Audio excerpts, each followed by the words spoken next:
Before we start the stories, don't forget to like, subscribe to the channel, and leave a nice comment that reflects who you are.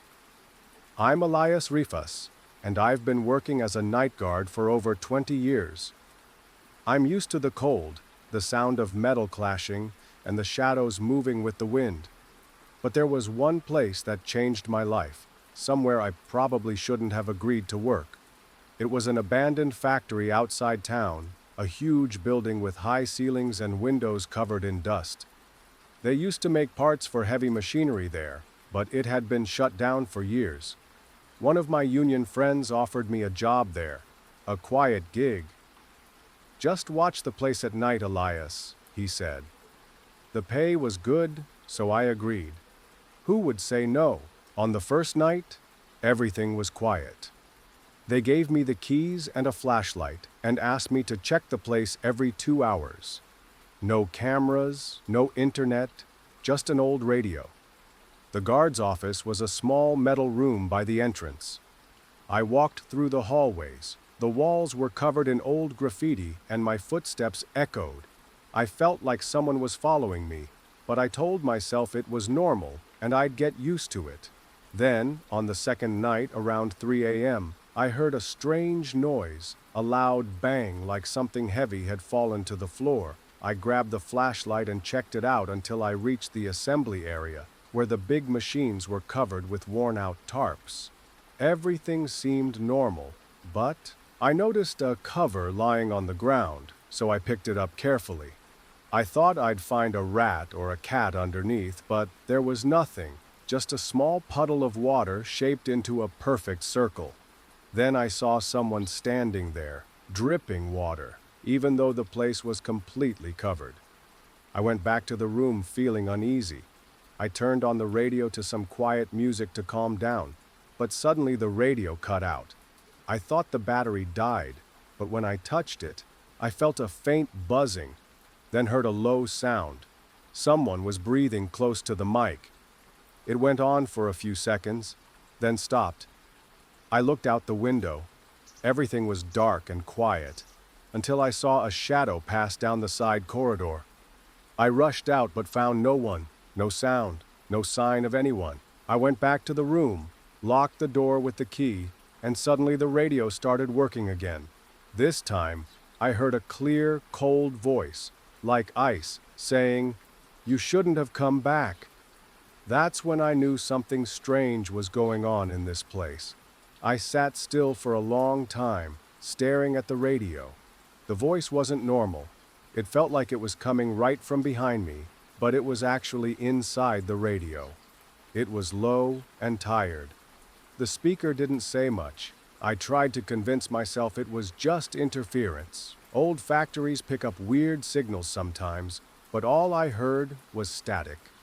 Then I noticed something even stranger. The digital clock in the room showed 12:08, but my watch and phone said it was past 1:30. Time inside the room felt different.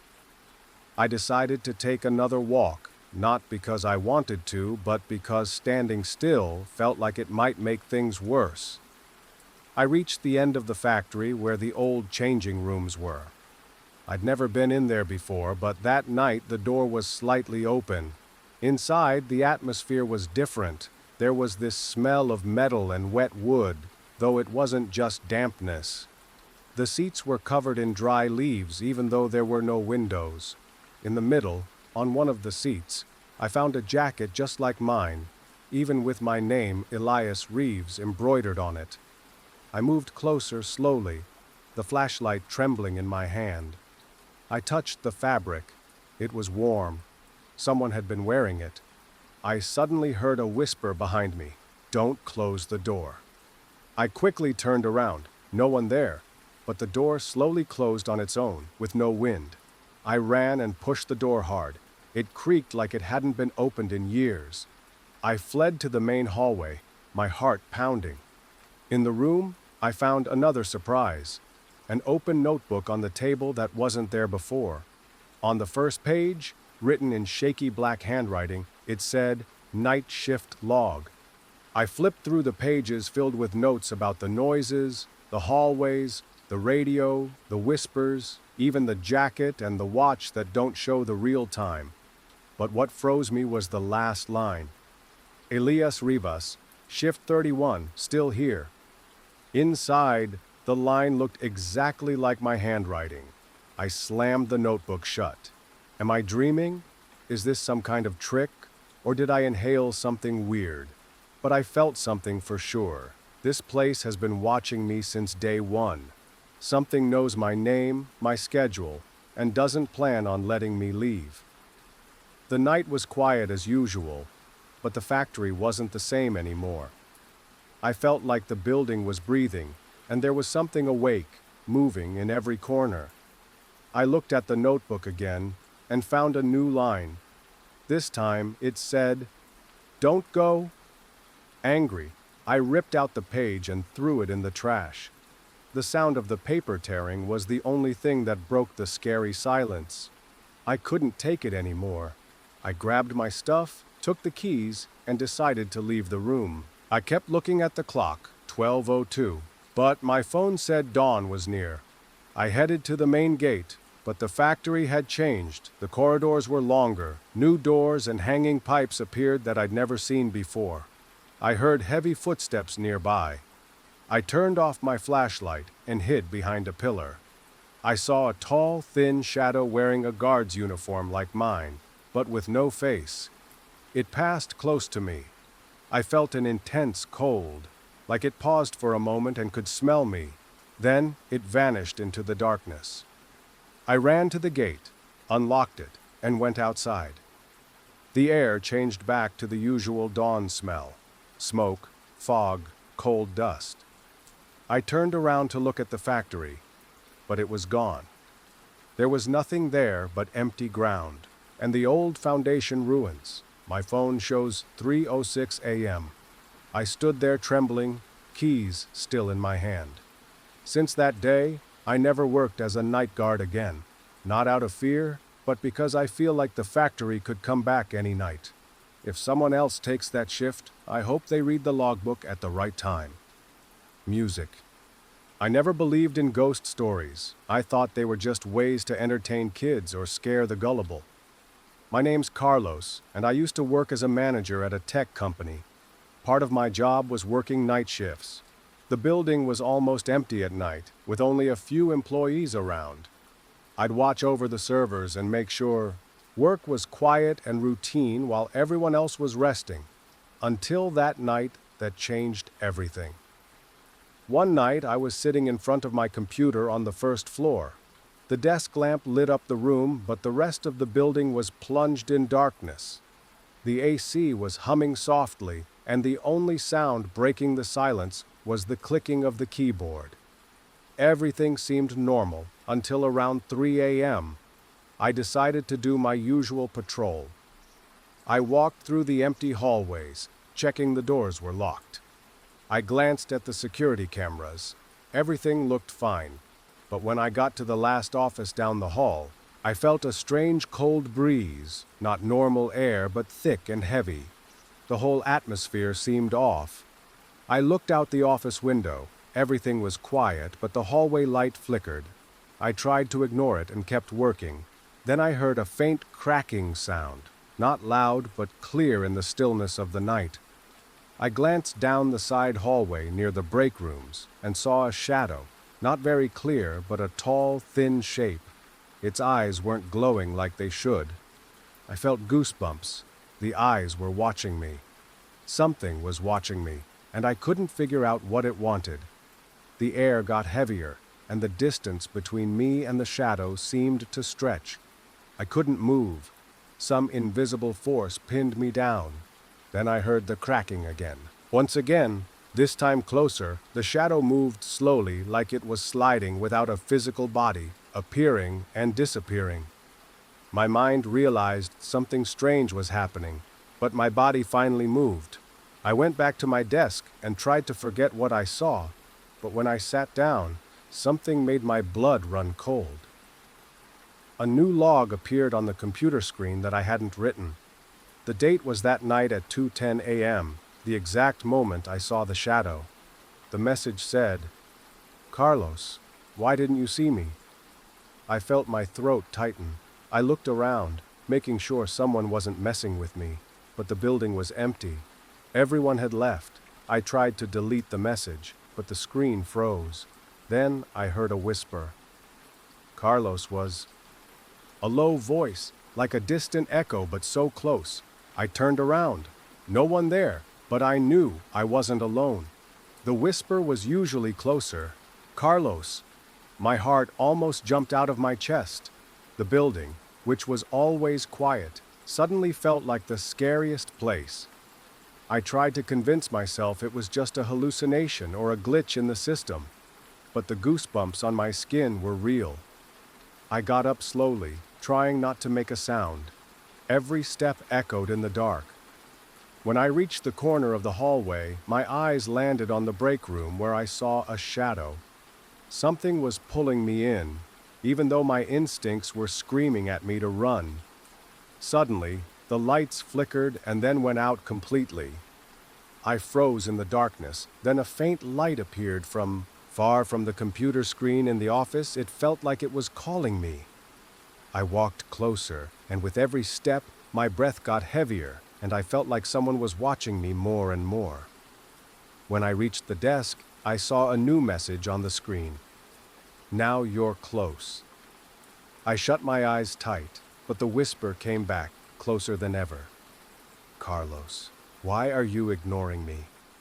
I felt cold breath on my neck. I opened my eyes. Nothing, just the message flashing on the screen. Then I heard a muffled sound from the restroom, like someone dragging their feet slowly. I moved toward the door, but the lights went out again. I felt pressure in the air, like something was coming closer. I tried to open the door, but it wouldn't budge. Then a clear voice said, "Why won't you let me in?" The door suddenly opened, and the lights came back on. I stood there, frozen, in front of the empty hallway. Then a shadow appeared at the end of the corridor, tall and thin, his face blurry, but his eyes shining with a terrifying light. "I've been waiting for you." The lights went out again, and the whispering stopped. Later, I woke up in my car in front of the building. I didn't know how I got there, but I knew I couldn't go back home. I found messages from the company asking Carlos why I hadn't shown up today. But the weirdest was my last message before leaving the building. I won't work nights anymore. I didn't remember writing it. Someone else must have. I felt like something was following me that night. I couldn't sleep. Shadows and images of that figure haunted me. After a few days, I decided not to go back. When I got close to the building, I felt this heavy weight on my chest. The building looked like some kind of monster watching me. Once I went inside, the air got thick. I reached the office, and the screen was lit up with a new message. "I knew you'd come back, but you're not alone." I looked toward the break room. There was a shadow, closer this time. I tried to run, but a cold hand grabbed my wrist. I couldn't see it, but I felt it. A clear voice said, "Don't go." The shadow got closer, its eyes filling my blurry face with a scary darkness. "Carlos, you never left." I felt like I was about to break down, but some kind of force pushed me back. I freed my hand and ran without looking back. Since that night, I never went back to work. The building suddenly shut down. They said it was structural problems. But I know that doesn't explain what happened. Those shadows, those eyes, they still haunt my dreams like they never left me. Music. I'm Enrique Martinez, a soldier in the Mexican army. I never imagined that night shifts at a remote military base would turn into a nightmare. I was stationed at a base on the edge of a small mountain village, a place far from civilization where silence was heavier than any sound. Our mission was to stay alert and be ready to face any threat, whether from nature or the few villagers around. But that night was different. The air felt strange, like something mysterious was waiting. The patrol started out normal, but the atmosphere was oddly heavy.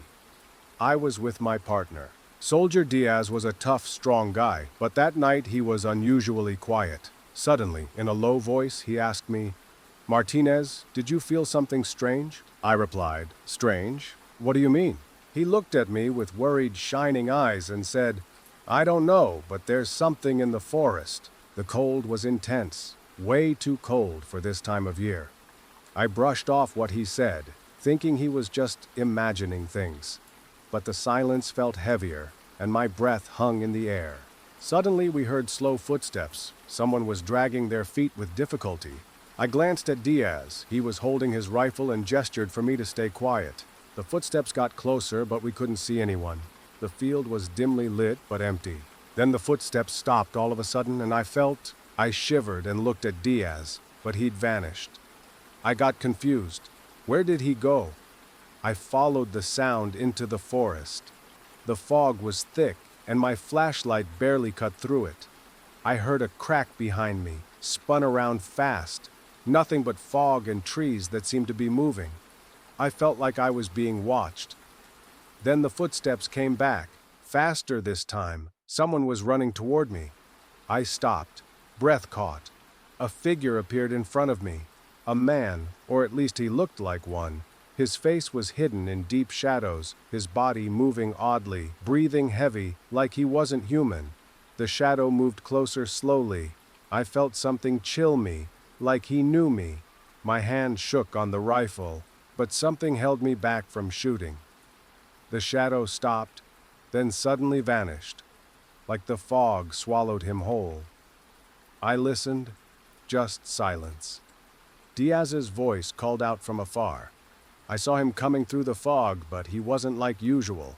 His steps were unsteady, his face pale, and his eyes weird. I asked him what happened. He lifted his eyes, his gaze empty, and said weakly, "I couldn't get out. The forest wouldn't let me. I saw things, Martinez, things you're not supposed to see. I felt terrified."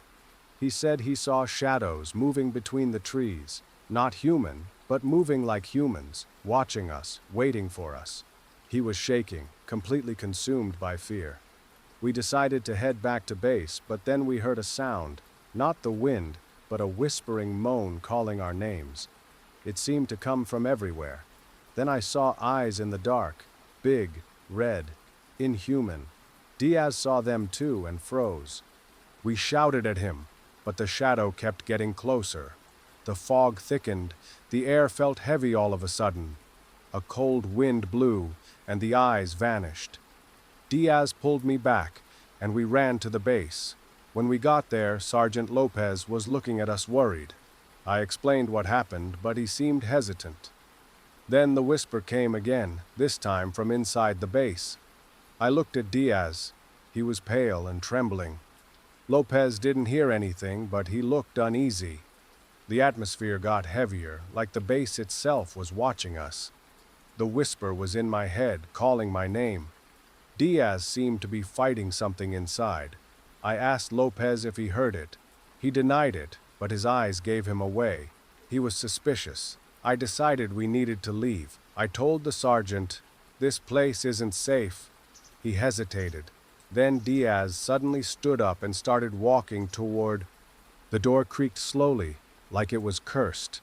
I called out, but there was no answer. I saw a shadow on the wall, tall, not human, with glowing red eyes. I screamed, "Diaz, get back!" But he stepped out. The shadow moved closer. The air felt like bullets. Suddenly the whisper turned into a roar. "You shouldn't have come." A strong wind blew, and the shadow started swallowing everything. Lopez stepped toward the shadow, then began to fade away. The air was sucking him in. I screamed, but my voice disappeared. Some force pushed me back, and I fell. Later, I woke up in the base. It was destroyed. No sign of the others. The whisper kept calling my name. I realized we faced something not human, something ancient that feeds on our fear. The base looked empty, but the whisper kept ringing in my ears, like we never left. Maybe the older folks were right about places like this. Time and space seem to bend, and shadows wait for someone brave enough to step into their territory. Music. I'm Jorge Sagado. I was a cop for 15 years. I've seen some awful stuff. Horrible accidents, murders, mysterious disappearances. But there's one case that still haunts me to this day. It happened 6 years ago during a night patrol in a small town up north. Nights were usually quiet, mostly just drunk fights or noise complaints. But that night was different. At 1:45 a.m., static came through the radio. Then the operator's voice. Unit 47, disturbance at kilometer 12 on. The old road showed someone walking in the middle of it. Move carefully, I said. It was weird because the old road was deserted, surrounded by hills and some small, remote villages. Who would be out here at this time? My buddy Ramirez sighed and said, maybe a drunk or a crazy person. We turned on the patrol lights and took off. After 15 minutes, we reached the road. It was empty, lit only by the faint moonlight, with the hills casting long shadows. We moved slowly, the high beams on. Then we saw it about 100 meters ahead, a figure moving slowly in the middle of the road. It was a thin man wearing dark clothes, his long hair covering his face, walking with shaky steps like he was lost. Ramirez slowed down and radioed in. We spotted the guy and decided to go check it out. We stopped a few meters away and turned on the flashing lights. I shouted, "Good evening, stop right there." But he didn't answer. He kept walking like we weren't even there. Ramirez and I exchanged looks. Something felt off. Ramirez tried again. "Hey, buddy, are you lost?" He took a step forward, his hand reaching for his gun. Suddenly the man froze, slowly turning his head toward us. I felt chills. His face was expressionless, eyes sunken, skin pale, lips slightly parted. But the worst part was his neck. It twisted way beyond what any human could do, with the sound of bones cracking in the quiet night. Ramirez pulled out his gun and said, "Stop, police." But the man just smiled. His smile was unnatural, his face unfamiliar. Then he ran towards us, his footsteps muffled and fast, like he was sliding rather than walking. Ramirez fired 2 shots, but the bullets just cut through the air with a hollow sound. The man wasn't even physical. I screamed, "Don't hurt him, Ramirez." I don't know why I said that, but something felt off. The man got closer quickly. I stepped back and stumbled to the ground. He stopped a few feet away, his body leaning in a weird way, his smile wider like a creepy mask, his eyes empty and soulless. Ramirez dropped his gun, trembling and shouting, "What the hell is that?" The shadow shifted and changed shape. The air thickened and grew heavy. A deep, layered voice, like 1,000 whispers, emerged. It was like time stopped in his throat. The sun disappeared. Darkness swallowed everything. I screamed, "Run now!" I grabbed Ramiz, and we ran toward the patrol car. I looked back. The man was gone, but I could still hear his footsteps getting closer. A thick, cold fog appeared, and we heard a twisted laugh. About 100 meters ahead, we stopped in the middle of the road. It was him, but he looked different. He wasn't a man anymore, just a shifting shadow, bodies blending together.